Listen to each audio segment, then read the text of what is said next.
We're at Berchtesgaden, the mountain retreat that Adolf Hitler has built for himself, overlooking the Bavarian Obersalzberg. I go the way that Providence dictates, with the assurance of a sleepwalker. We know today the crimes for which this man was responsible, but what do we really know of his private life? At that time, Hitler was a myth to the German people, unreal, remote. He has a fixation about becoming ill.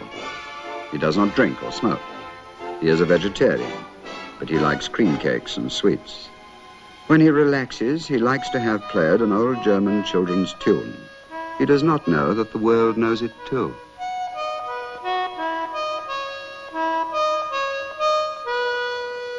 He works either feverishly all through the night, or he doesn't work at all.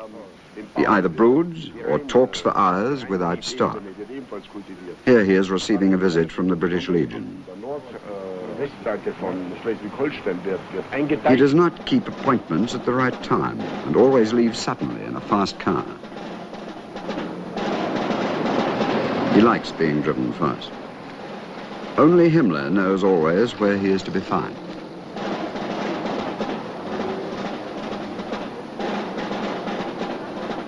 He likes big rooms and thick carpets.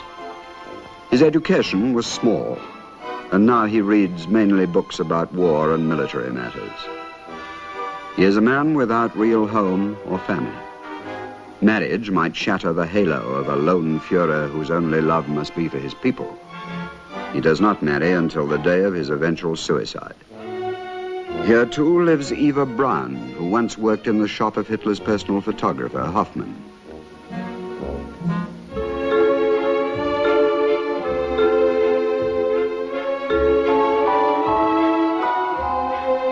20 years younger than the Führer, she has succeeded Adolf's first, and some say only, love, Geli Raubal, of whom he was fiercely jealous.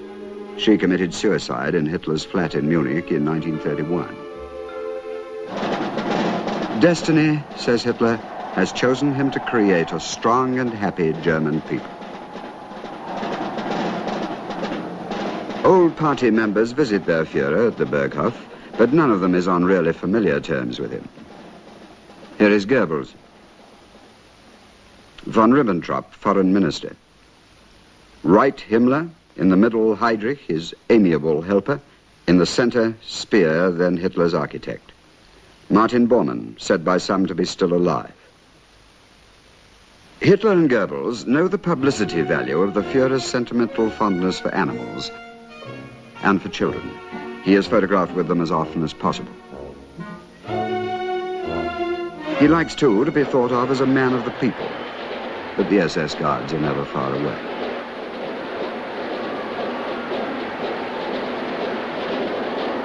Of this man, who was to be the most photographed in the world, we have no films of his youth in Austria, where he was born in 1889.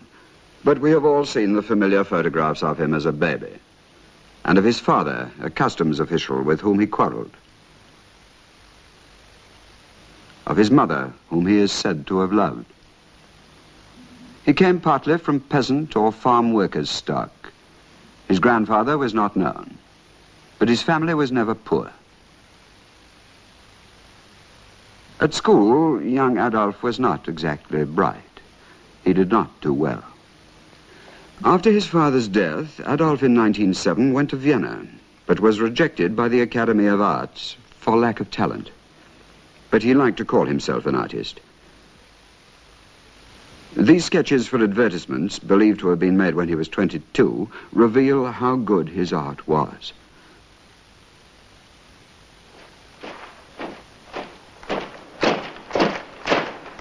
In later years, always believing himself to be an artist, Hitler is to dictate to the German people just what kind of art they must admire. His choice must be their choice. He helps to design the House of German Art in Munich. He makes the choice himself of what paintings and sculptures shall be exhibited. The work of all modern imaginative artists is denounced as being degenerate.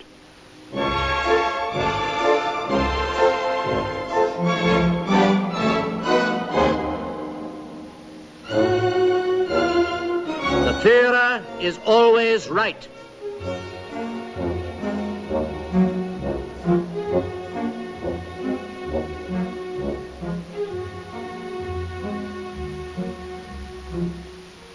From his first days in Vienna, Hitler has worshipped the music of Wagner.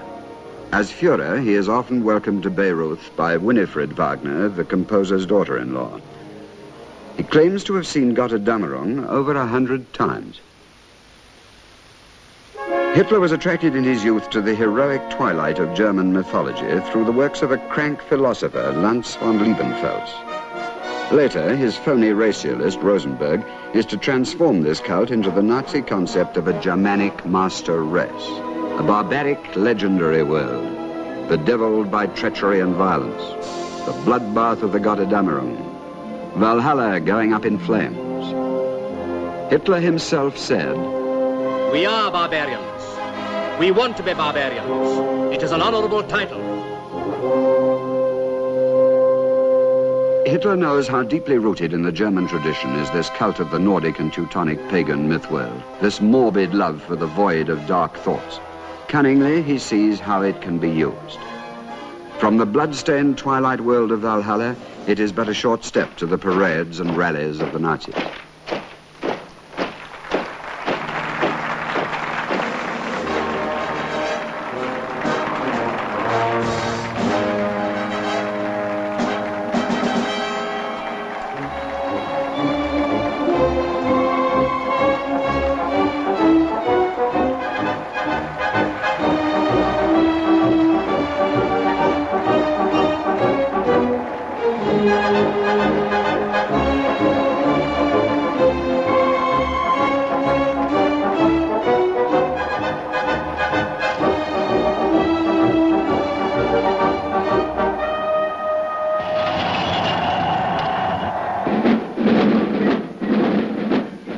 The glorification of Germany's traditional strength, always encouraged because it suited those in power, this too is twisted by Hitler to fit his purpose.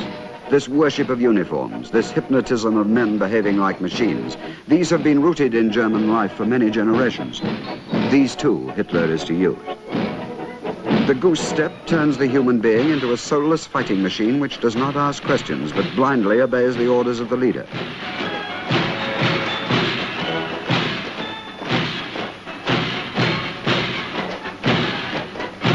Hitler himself said, "It is the army which has made men of us all. But when we look upon the army, our faith in the future of our people is always reinforced." He sees himself as following in the steps of those men who had built Germany into an aggressive nation, Frederick the Great and Bismarck. Not one of the Nazi leaders are men of original thought or ideas. They have simply seized on old ideas and beliefs which have their roots in German history and twisted them to fit the Nazi ideology.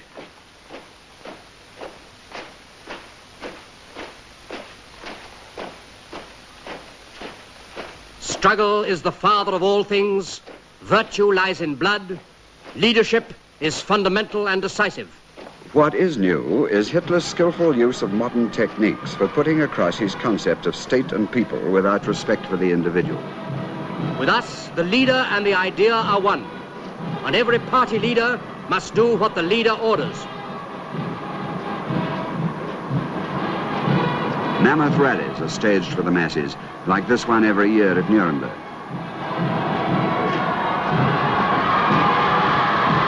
They are filmed and photographed so that the rest of the world may see.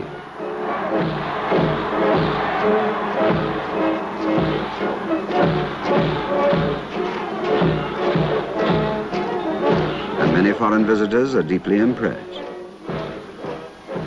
What they do not see, behind the marching and spectacle and music, is the terror of the SS and the Gestapo, the ever-present fear of the concentration camps with their torture and murder with most horrible cruelty. These are not on view.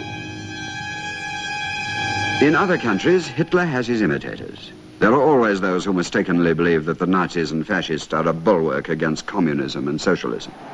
In Britain, Mosley has set up his black shirts and for a time gets serious backing. In the United States, Fritz Kuhn sets up the American Bund, always the same use of violence.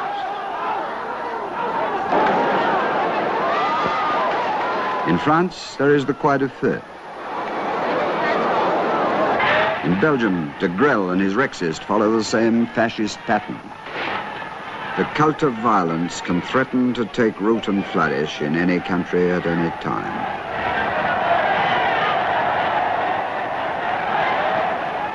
What is this Nazi state in which men exist to serve the state and not the state to serve men? The opposite of democracy. First, there must be totality of the whole nation before there can be a total war. Nazism is injected into the universities and schools, into the churches, into the courts of law, into culture and the arts, into agriculture and industry. The Nazi state reaches from the cradle to the grave. Woman's place is in the kitchen and the nursery. But this concept of total domination of a people is perhaps best summed up by a Nazi propaganda film of the time. We are educating our youth into a healthy outlook on life. With clear fundamentals, the young people are being prepared for living. Sport steels the body. Comradeship gives them the feeling for the folk community. So they become the future of the people. Our youth knows its goal, its great responsibility towards the future generations. No longer by accident, but consciously will the healthy find other healthy ones for a happy and good choice of a marriage partner.